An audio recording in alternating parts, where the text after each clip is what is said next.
일이 벌어지더라도 우리 삶이 안전하다는 것을 믿습니다.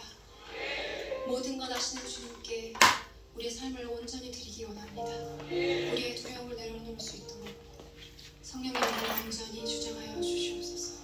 아멘.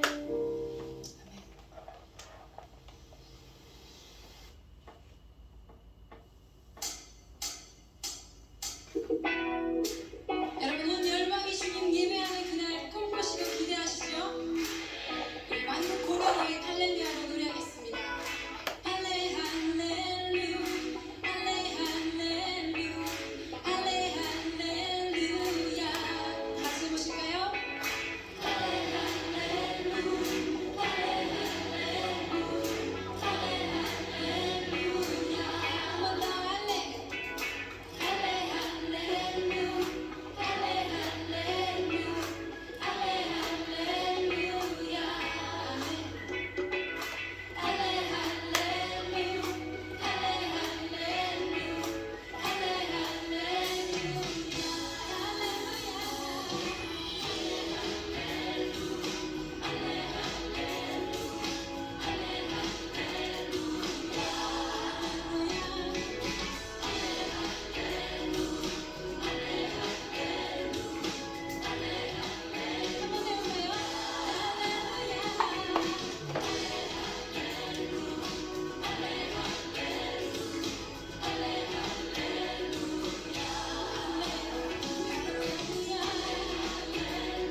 가면들이 시작됐네.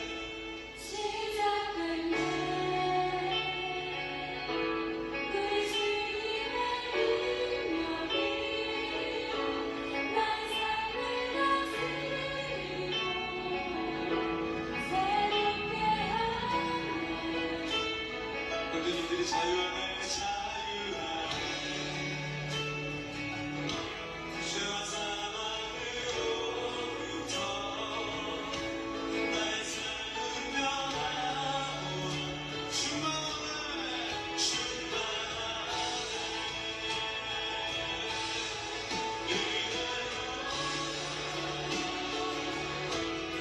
주의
주 뜻 안에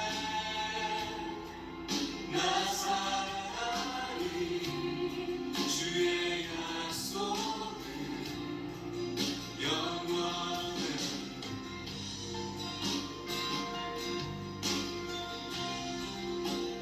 내가 믿는 분 예수 내가 속한 분 예수 삶의 이유 되시네 내 노래 되시네 내가 믿는 분 예수 내가 속한 분 예수 삶의 이유 되시네 내 노래 되시네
(9월 14일) 3일밤 예배를 시작하도록 하겠습니다. 사도신경 하심으로 신앙 고백하시겠습니다.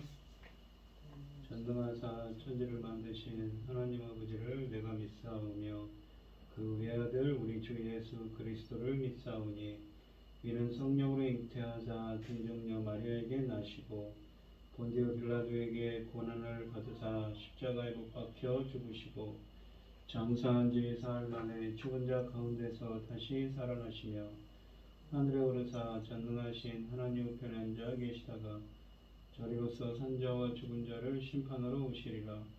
성령을 믿사오며 거룩한 공예와 성도가 서로 교통하는 것과 죄를 사하여 주시는 것과 몸이 다시 사는 것과 영원히 사는 것을 믿사옵나이다.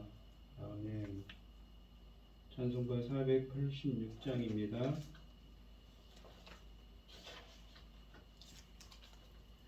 이 세상에 근심된 일이 많고 참 평안을 몰랐구나. 내 주 예수 나로라 부르시니 곧 평안이 시리로다. 주 예수의 구원의 은혜로다. 참 기쁘고 즐겁구나. 그 은혜를 영원히 누리겠네. 곧 평안이 시리로다. 이 세상에 공고한 일이 많고 참 쉬는 날 없었구나. 내 주 예수 날 사랑하시오니 오 평안이 시리로다. 주 예수의 구원의 은혜로다. 참 기쁘고 즐겁구나. 그 은혜를 영원히 누리겠네. 곧 평안이 시리로다. 이 세상에 죄악된 일이 많고 참 죽을 일사였구나. 내 주 예수 날 건져 주시오니 곧 평안이 시리로다. 주 예수의 구원의 은혜로다. 참 기쁘고 즐겁구나. 그 은혜를 영원히 누리겠네. 곧 평안이 시리로다. 아멘. 오늘 함께 하실 하나님의 말씀은 이사야서 2장 1절로 22절입니다. 구약성경 970쪽에 있습니다. 이사야서 2장 1절로 22절입니다. 교독을 하도록 하겠습니다. 제가 먼저 읽겠습니다. 성경 교독을 마치시고 고현희 집사님 기도해 주시겠습니다. 제가 먼저 읽겠습니다. 아모스의 아들 이사야가 받은 바 유다와 예루살렘에 관한 말씀이라. 만일 여호와의 전에 산이 모든 산 꼭대기에 굳게 설 것이요 모든 작은 산이 뛰어나리니 만방에 그리고 물들 것이라. 많은 백성이 가며 이르기를 오라 우리가 여호와의 산에 오르며 야곱의 하나님의 전에 이르자. 그가 그의 길을 우리에게 가르치실 것이라. 우리가 그 길로 행하리라 하리니 이는 율법이 시온에서부터 나올 것이요 여호와의 말씀이 예루살렘에서부터 나올 것임이니라. 그가 열방 사이에 판단하시며 많은 백성을 판결하시리니 무리가 그들의 칼을 쳐서 보석을 만들고 그들의 창을 쳐서 낫을 만들 것이며 이 나라와 저 나라가 다시는 칼을 들고서 치지 아니하며 다시는 전쟁을 연습하지 아니하리라. 야곱 족속아 오라 우리가 여호와의 빛에 행하자. 주께서 보습을 버리셨으니 그들에게 동방 풍족이 가득하며 그들이 블레셋 사람들이 같이 점을 치며 이방인과 더불어 손을 잡아 언약하였습니다. 그 땅에는 은금이 가득하고 보화가 무한하며 그 땅에는 마필이 가득하고 병거가 무수하며 그 땅에는 우상도 가득하므로 그들이 자기 손으로 짓고 자기 손가락으로 만든 것을 경배하며 천한 자도 절하며 귀한 자도 굴복하오니 그들을 용서하지 마옵소서. 너희는 바위 틈에 들어가며 진토에 숨어 여호와의 위엄과 그 광대하심 영광을 피하라. 그날에 눈이 높은 자가 낮아지며 교만한 자가 굴복되고 여호와께서 홀로 높임을 받으시리라. 대정한 그는 여호와의 날이 모든 교만한 자와 거만한 자와 자고한 자에게 임하리니 그들이 낮아지리라.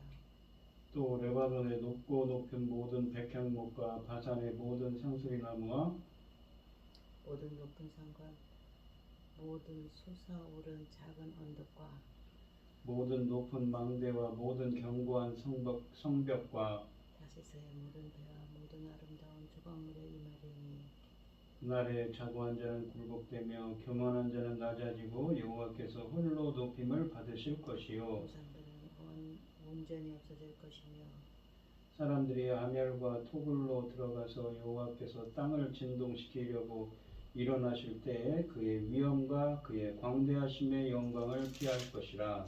사람들이 자기를 위하여 경배하려 만들었던 은 우상과 금 우상을 그날에 두더지와 박쥐에게 던지고 아멜과 험악한 바위 틈에 들어가서 여호와께서 땅을 진동시키려고 일어나실 때에 그의 위엄과 그 광대하심의 영광을 피하리라.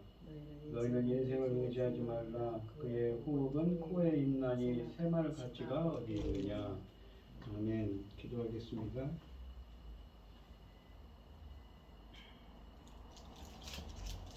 온 땅이여 여호와는 긍휼이 많으시고 은혜로우시며 노하기를 더디하시고 인자하심이 풍부하시도다. 여호와 인자하심은 자기를 경외하는 자에게 영원부터 영원까지 이르며 그의 의는 자손의 자손에게 이르리니 곧 그 언약을 지키고 그 법도를 기억하여 행하는 자로다. 여호와께서 그의 보좌를 하늘에 세우시고 그 왕권으로 만유를 다스리시도다. 아멘. 천지를 지으신 전능하신 하나님 아버지 어리석고 보잘것없는 저희를 자녀 삼으시고 아버지의 사랑 가운데 살아가게 하심을 감사드립니다. 어지럽고 복잡한 이 세상에서 이 시간 하나님께 예배드릴 수 있도록 인도하시니 감사합니다. 전능하신 하나님 아버지 저희 나라를 아버지 긍휼과 사랑으로 베푸셔서 천금 같은 제사장 나라를 삼아주셨으니 아버지 천금 같은 제사장 나라 사명 감당하고 아버지 앞에 갈 수 있도록 도와주시옵소서. 우리는 어리석어서 알지도 못하고 어떻게 행할 줄도 모릅니다. 아버지께서 친히 아버지 모든 것을 시작부터 아버지께서 그 제사장 나라 사명을 사명 완료할 때까지 아버지께서 친히 붙잡아 주시고 함께하여 주시옵소서. 지금은 열매 거둘 시대입니다. 예수 그리스도 십자가에 못 박혀 죽으신 그 열매들입니다. 이 천금 같은 열매 아버지 나올 수 있는 말씀을 당신의 사랑하는 종을 통하여 말씀으로 준비시켰으니 감사합니다. 아버지는 이 열매 거둘 말씀으로 말미암아 아버지께서 받으실 기뻐하실 그 열매들을 넉넉히 아버지 나올 수 있도록 아버지 도와주시옵소서. 전능하신 하나님 아버지 저희가 무슨 힘으로 어떻게 할 수 있겠습니까? 천금 같은 귀한 말씀 아버지 천금 같은 귀한 열매들 아버지 받으시기에 합당하도록 이 앞뒤 아버지 크고 작은 일 모든 것 역사하여 주시옵소서. 이 모든 말씀 엉망죄악 가운데서 우리를 구원하여 주신 예수 그리스도 이름으로 기도하옵나이다.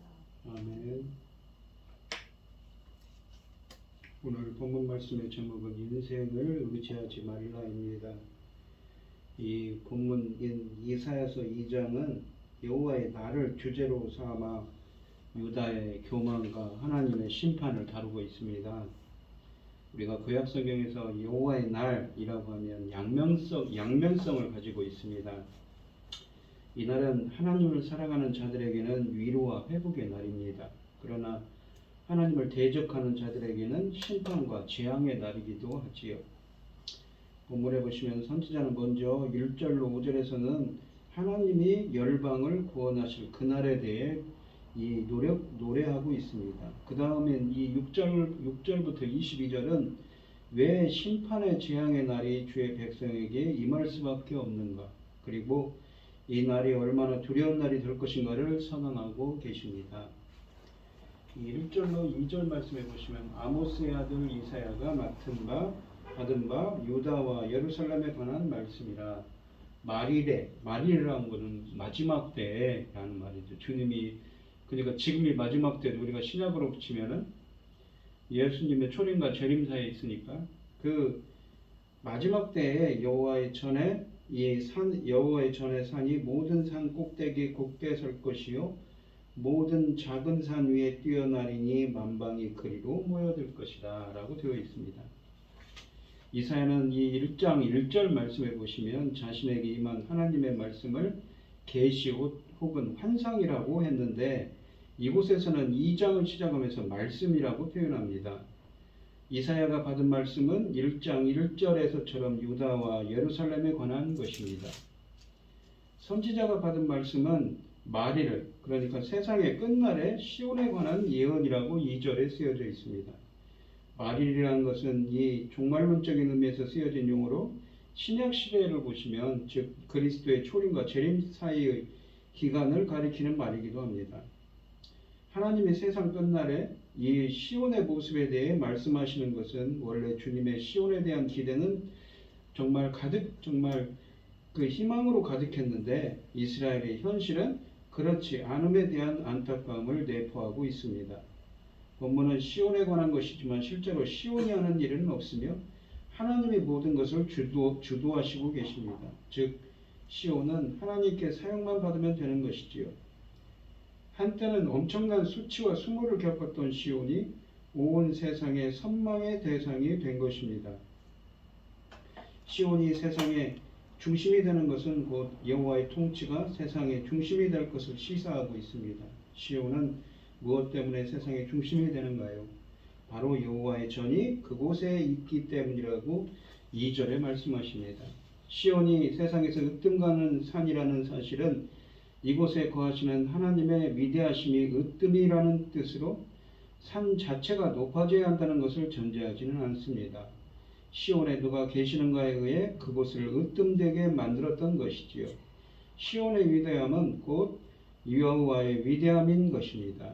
모든 열방이 여호와께 가르침을 받기 위해 그 산으로 모여들고 있다고 합니다.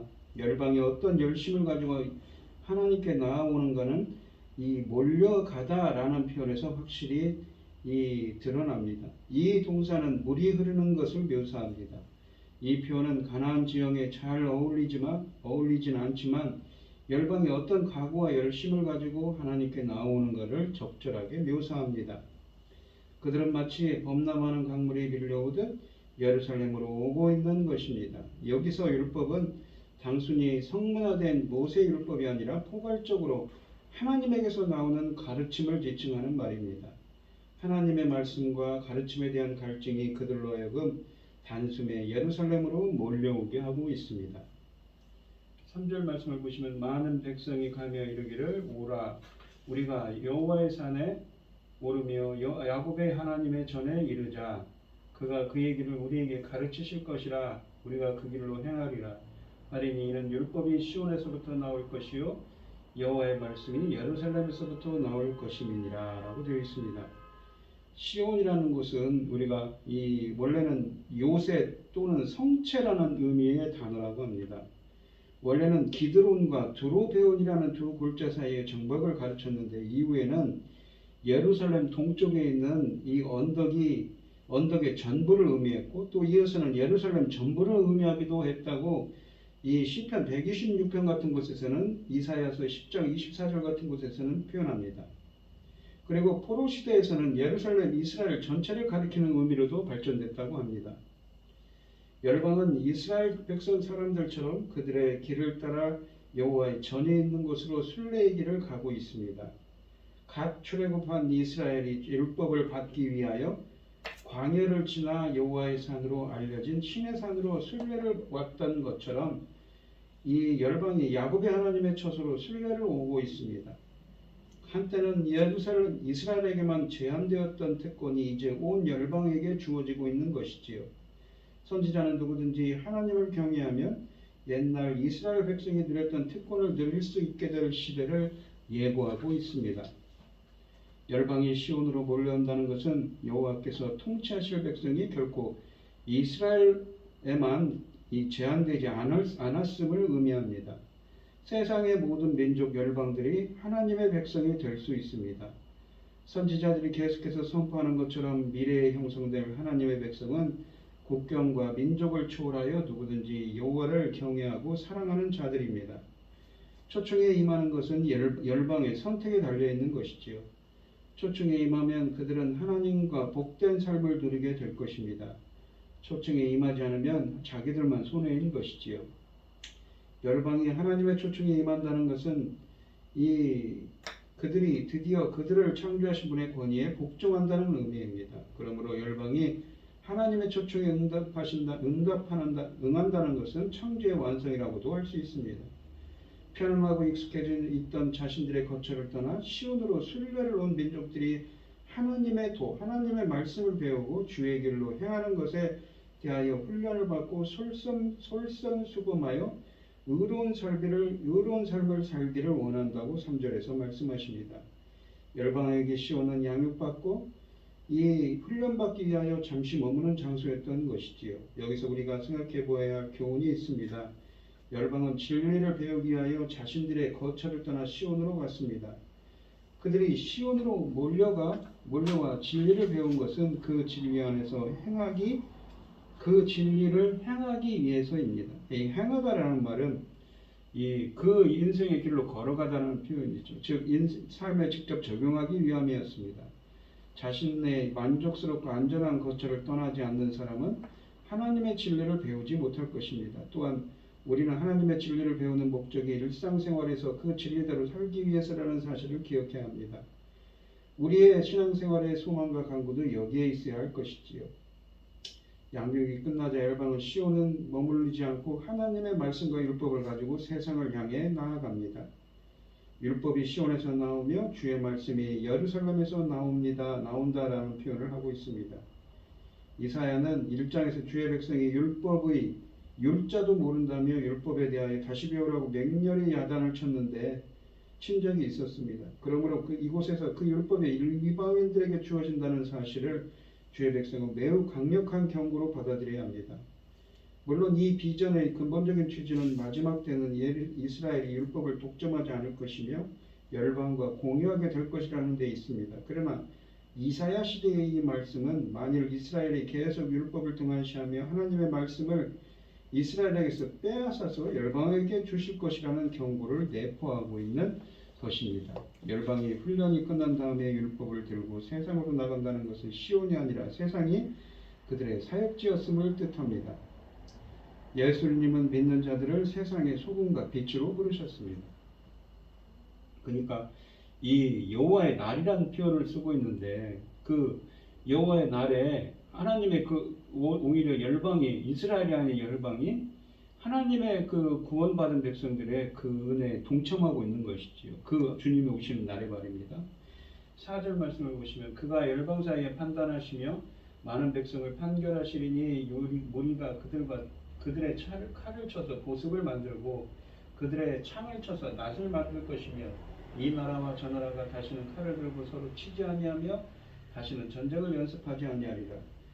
이 온 열방은 여호와의 법을 알게 되고 하나님은 이들이 선포한 말씀을 통해 민족들 사이에서 일어나는 어려운 문제들에 대해 판결하십니다.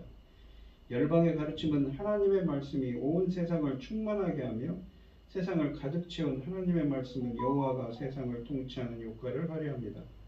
그렇다면 하나님의 말씀이 통치하는 세상은 과연 어떤 곳인가요? 무엇보다도 본문에서 직접 공의와 정의라는 단어를 사용하진 않지만 이것들이 지배하는 세상입니다. 하나님의 말씀으로 많은 민족 중에 심판하고 판결하시니 그의 판결을 받은 모든 민족은 하나님의 심판에 매우 만족해하며 스스로 전쟁 무기인 칼과 창을 쳐서 농기구인 보습을 만듭니다. 보습이라는 것은 농부들이 포도나무 등을 가지치기 할 때 필요한 이 사용되는 칼입니다. 오늘날로 말하면 핵무기를 개조해서 사람들을 치료하는 방사선 기계를 사용한다는 것이지요. 한때는 사람을 죽이는 데 사용된 무기가 사람을 살리는 연장으로 바뀌고 있습니다. 하나님의 말씀이 세상을 통치하게 되는 날, 말씀에 의한 그분의 판결이 얼마나 공정하고 정의로운지 세상의 모든 나라들이 더 이상 전쟁의 필요성을 느끼지 못합니다. 이 환상에서 강조되는 하나님의 성품은 공의, 거룩, 정의 등입니다. 그의 판결은 의롭고 공정해서 불평이 없습니다. 그러므로 그들이 자발적으로 무기를 농기구로 바꾸고 있는 것이지요. 그러니까 그것이 여호와의 주님이 임하시는 날에 이루어질 일이라는 것입니다. 5절에 보시면 야곱 족속아 오라 우리가 여호와의 빛에 행하자. 그러니까 근데 그 열방이 누구한테 지금 얘기하는 그 야곱 족속 이스라엘 백성들에게 이야기를 하는 거죠.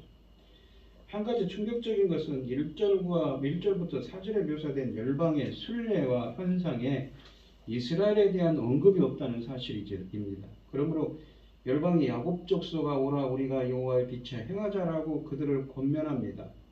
여호와의 빛은 하나님의 계시, 하나님의 말씀을 의미합니다.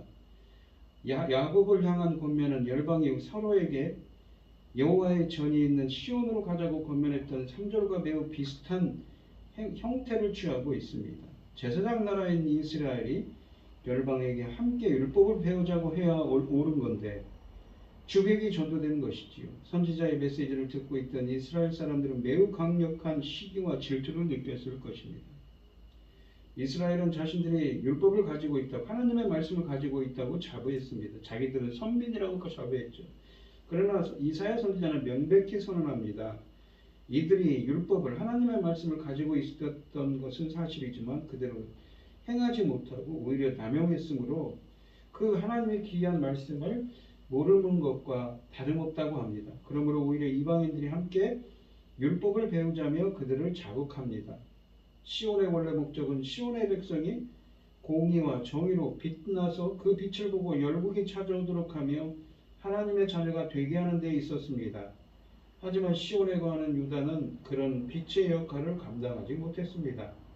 2장 5절 말씀에서 야곱 족속아 오라 우리가 여호와의 빛에 행하자라고 말하는 것은 이런 이유에서 나온 촉구이지요.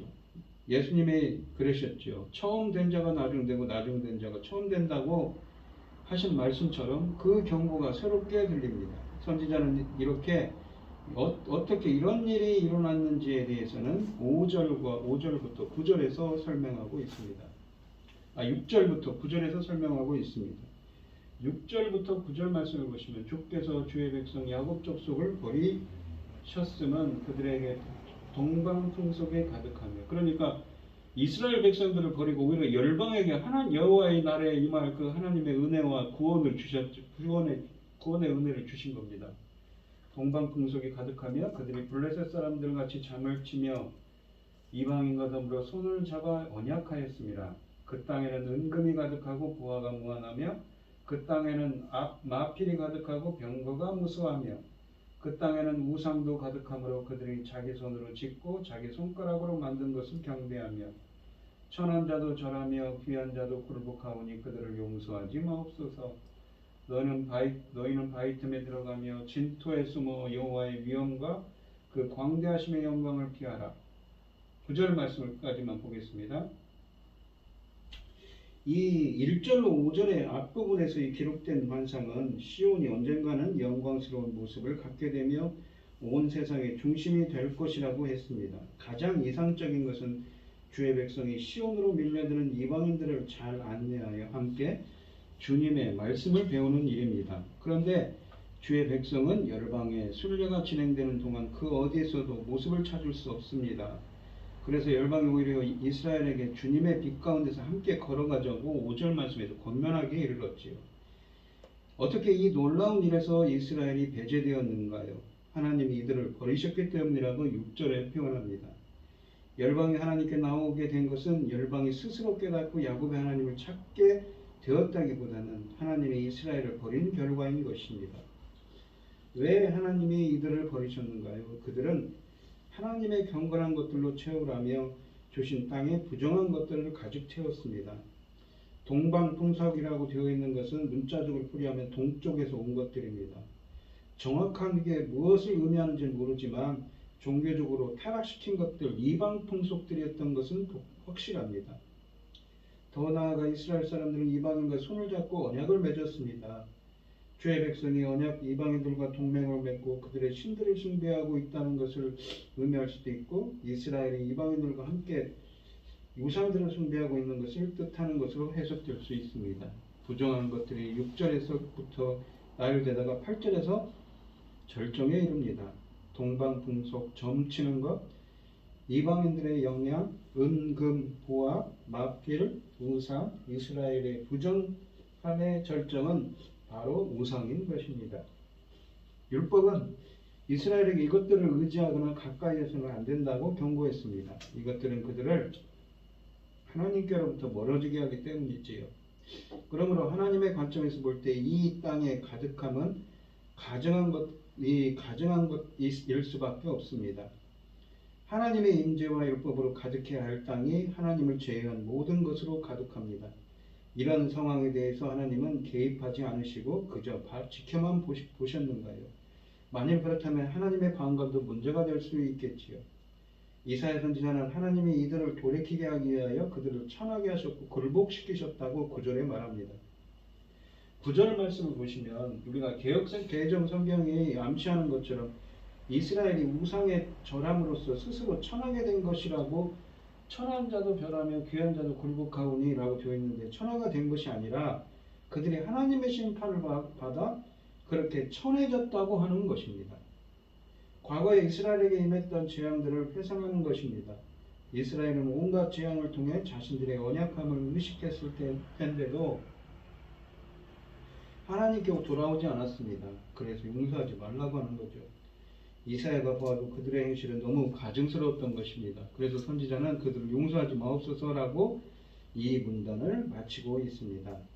이사야는 이스라엘의 죄가 얼마나 심각한지 아무리 용서와 자비가 크신 하나님이라도 그들을 용서하지 않아야 한다고 선언하고 있습니다. 이 10절부터 보시면 그러죠. 너희는 바위 틈에 들어가며 진토에 숨어 여호와의 위엄과 그 광대하심의 영광을 피하라. 그날에 누리의 높은 자가 낮아지며 교만한 자가 굴복하고 여호와께서 홀로 높임을 받으시리라. 대저 만군의 여호와의 날에 모든 교만한 자와 거만한 자와 자고한 자에게, 자고한 자라는 건 교만하다는 말과 똑같은 말입니다. 거만한 자와 똑같은 의미죠. 이 말이니 그들이 낮아지리라. 또 레바논의 높은 모든 백향목과 바산의 모든 상수리 나무와라고 되어 있지요. 레바논이라는 것은 이 흰산이라는 뜻을 갖고 있습니다. 성경에서는 부와 번영의 상징이지요. 또 바산은 비옥하고 기름지며 이 돌이 없는 평지라는 뜻입니다. 이 바산왕 옥이란 이 갈릴리 바다에 이웃해 있고, 이 상부 요단강 동쪽에 있는 비옥하고 넓은 지역입니다. 백향목과 바산의 상수리 나무다라는 표현은 솔로몬의 영광을 나타내는 은유적인 표현이지요. 열왕기상 4장 33절에 쓰여져 있습니다. 그러나 여기서는 유다의 교만을 표현하고 있는 것입니다. 14절을 보시면 21절까지 읽을게요. 모든 높은 산과 모든 솟아오른 작은 산과 작은 언덕과 모든 높은 망대와 모든 견고한 성벽과 다시스의 모든 배와 모든 아름다운 조각물의 이 말이니, 다시스라는 것은 이 성경에 보시면 창세기 10장 4절 이하에 보시면 노아의 증손자인 다시스에 창건된 곳인데, 배나 항구와 관련되어 성경에 나타나는데 무역으로 부를 누린 국가입니다. 요나가 하나님의 낯을 피하여 도망친 곳이 다시스였지요. 그러니까 부와 명예를 상징하는 그 부유한 다시스의 모든 배와 모든 아름다운 조각들의 이 말이니 무엇이요? 하나님의 심판이죠. 21절까지 계속 읽을게요. 그날에 자고한 자는 굴복되며 교만한 자는 낮아지고 하나님께서 홀로 높임을 받으실 것이요, 우상들은 온전히 없어질 것이며 사람들이 아멜과 토굴로 들어가서 여호와께서 땅을 진동시키시려고 일어나실 때에 그의 위엄과 그의 광대하심의 영광을 피할 것이라. 사람이 자기를 위하여 경배하려고 만들었던 은우상과 금우상을 그날에 두더지와 박쥐에게 던지고 아멜과 험악한 바위 틈에 들어가서 여호와께서 땅을 진동시키려고 일어나실 때에 그의 위엄과 그 광대하심의 영광을 피하리라 라고 되어 있습니다. 결국 하나님은 이 경건하지 못한 이들을 심판하시겠다고 10절부터 21절까지 선언하고 계십니다. 죄가 심각한 만큼 처방도 어려울 수밖에 없지요. 이스라엘처럼 중병을 앓는 자들을 위한 처방은 온 우주의 기초마저 흔들어 놓는 하나님의 임재밖에는 없습니다. 그러니까 여호와의 날이라는 표현을 썼는데 오늘은 이 1절부터 5절은 뭐 어떻습니까? 오히려 이스라엘이 아닌 열방이 그 여호와의 날에 시온으로 가서 그들이 구원을 받지요. 하지만 그 여호와의 날에 이스라엘은 어떻습니까? 하나님 말씀대로 살지 않아서 심판에 이르는 날입니다. 그러니까 주님이 임하시는 날을 의미하죠.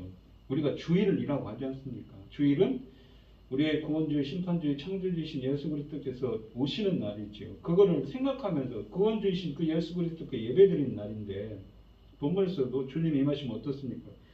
하나님의 심판이 임한다고 합니다.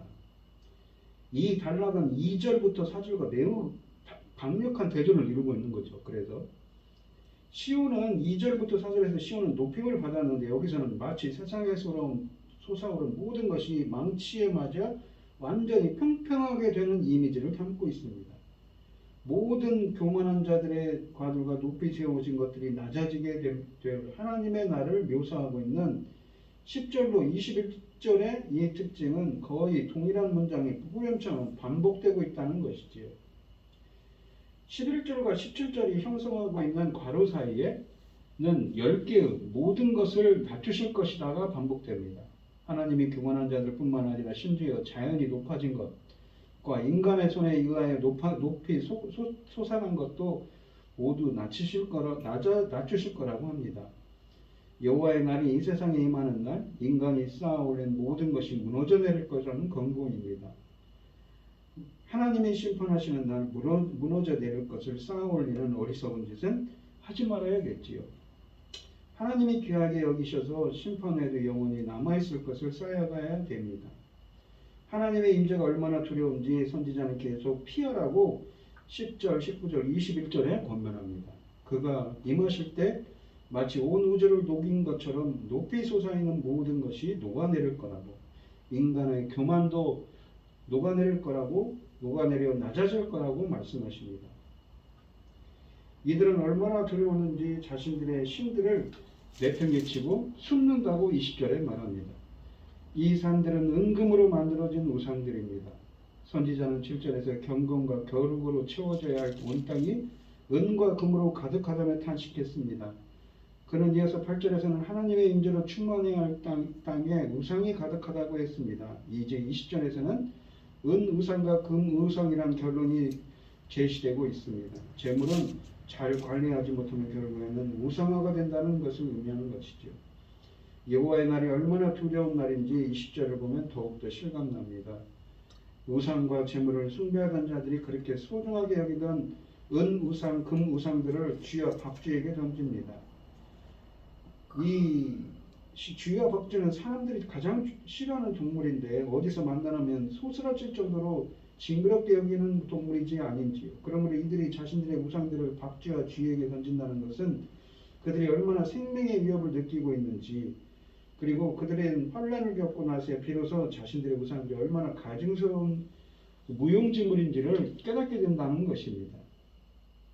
하나님이 땅을 진동시키는 일, 21절에 쓰여져 있지요. 얼마 전에 이스라엘이 경험해 본 적이 있는 큰 지진 혹은 폭풍을 배경으로 하신 말씀이라고 할 수 있습니다. 그때 얼마나 두려웠는지 모두 승기에 급급했던 사건을 회상하고 있습니다. 22절 말씀을 보시면 너희는 인생을 의지하지 말라. 그래서 이렇게 말해요. 결론적으로 너희 그의 호흡은 코에 있나니 새말 가치가 어디 있느냐라고 합니다. 인생을 이 말씀은 여호와의 날을 대비하라는 분명이지요. 여호와의 날에 대하여 경고하고 있는 이 앞에 있는 10절부터 21절까지의 말씀은 이 하나님이 이 땅에 임하실 때 얼마나 두려운 일이 있을 것인가를 경고합니다. 그렇다면 이 이사야 선지자는 이스라엘 백성들을 향해 이렇게 두려운 미래를 예비하는 마음에서 우리는 오늘 이 순간을 어떻게 살아야 할 것인가 라는 질문을 던질 수가 있습니다. 즉 여호와의 날에 대비하기 위하여 오늘 이 순간 어떻게 살아야 하는가요?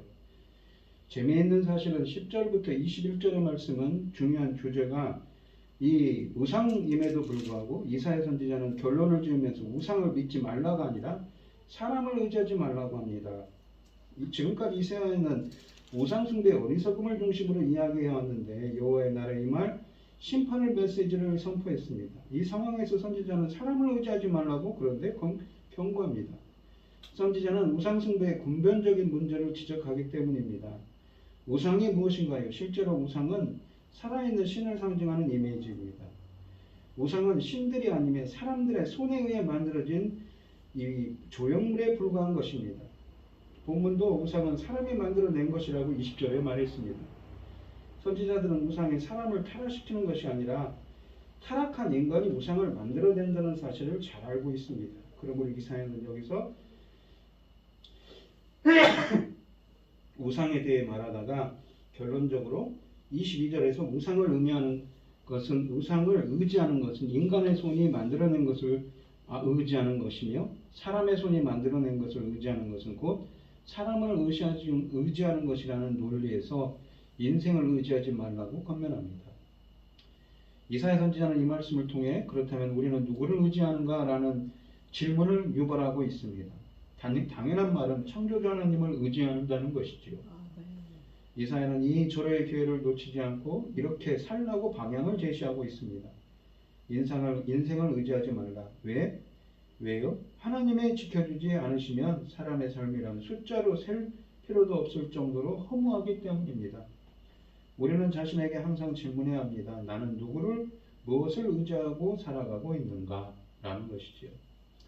오늘 본문 말씀을 보시면 2장 말씀인데 이 이사야서 2장 말씀의 핵심은 교만하며 높아지려는 이스라엘이 심판을 받고 낮아질 것이라는 선언입니다. 오히려 열방이 이방 백성들이 여호와의 날에 구원의 은혜를 얻을 거라고 1절에서 5절에 말씀하셨죠.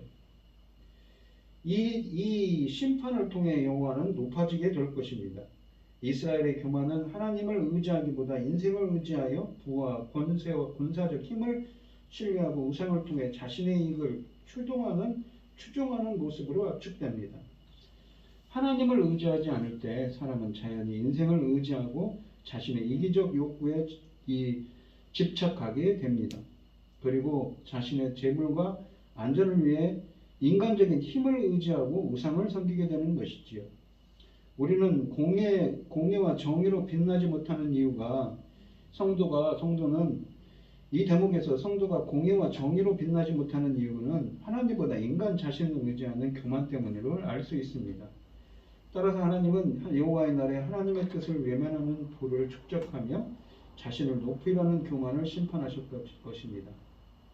결론적으로 22절 말씀에서 이사야는 인간을 의지하는 것이 얼마나 부질없는지를 호흡에 비유하여 말합니다. 그래야 인생과 인간적인 방법을 의지하지 말고 여호와를 의지할 것을 촉구하고 있습니다. 인간의 교만이 인생을 의지하는 데 있음을 다시금 확인시켜주는 것이지요. 내 손으로 이룬 것을 우리는 의지하지 말고 그래서 주님의 손에 우리의 삶을 의지하는 여러분들이 되시기를 바랍니다. 오늘 본문 말씀을 보시면 이스라엘 백성들이 교만하여서 하나님을 의지하지 않고 자기들의 힘으로 무엇인가를 해보려는 생각 때문에 그 귀한 선민들이 여호와의 날에 임할 심판을 말씀을 듣고 있습니다. 이사야 선지자는 그 심판의 말씀을 선포하고 있는 것이지 오히려 이스라엘 사람들이 아닌 이방인들이 여호와의 날에 구원받을 것이라는 것을 앞에 말하고 있습니다. 우리가 사는 삶도 마찬가지인 거죠. 우리 이 삶을 주관하시는 분은 누구이십니까? 바로 성삼위 하나님이 천지만물을 지으시고 지금도 살아서 역사하고 계시는 분이지요. 우리들도 항상 겸손히 주님의 뜻을 받들어서 주님이 기뻐하신 뜻대로 행하는 여러분들이 되시기를 바랍니다. 기도하겠습니다. 하나님 아버지 감사합니다. 오늘 주신 말씀처럼 저희들은 하나님의 뜻대로 하나님의 기뻐하신 뜻대로 교만치 않고 겸손히 그 길을 행할 수 있도록 인도하여 주시옵소서. 이 모든 말씀 거룩하신 예수님 이름으로 기도합니다. 아멘. 창세기 412장을 하시고 이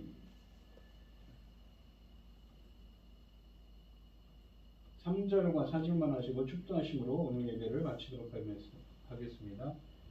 내 영혼의 평화가 넘쳐남은 주의 큰 복을 받음이라. 내가 주야로 주님과 함께 있어 내 영혼이 편히 쉬네. 평화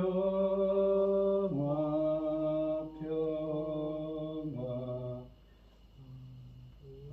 하늘 위에서 내려오네. 그 사랑의 물결이 영원토록 내 영혼을 덮으소서. 이 땅 위에 험한 길 가는 동안 참된 평화가 어디 있나. 우리 모두 다 예수를 친구 삼아 참 평화를 누리겠네. 평화 평화로다 하늘 위에서 내려오네. 그 사랑의 물결이 영원토록 내 영혼을 덮으소서. 아멘. 이제는 주 예수 그리스도의 은혜와 하나님의 극진하신 사랑과 성령의 교통하심이 주님의 뜻대로 주님의 기뻐하신 뜻대로 행하기를 소원하는 성도들 머리머리 위에 이제로부터 영원히 함께 있을지어다. 아멘.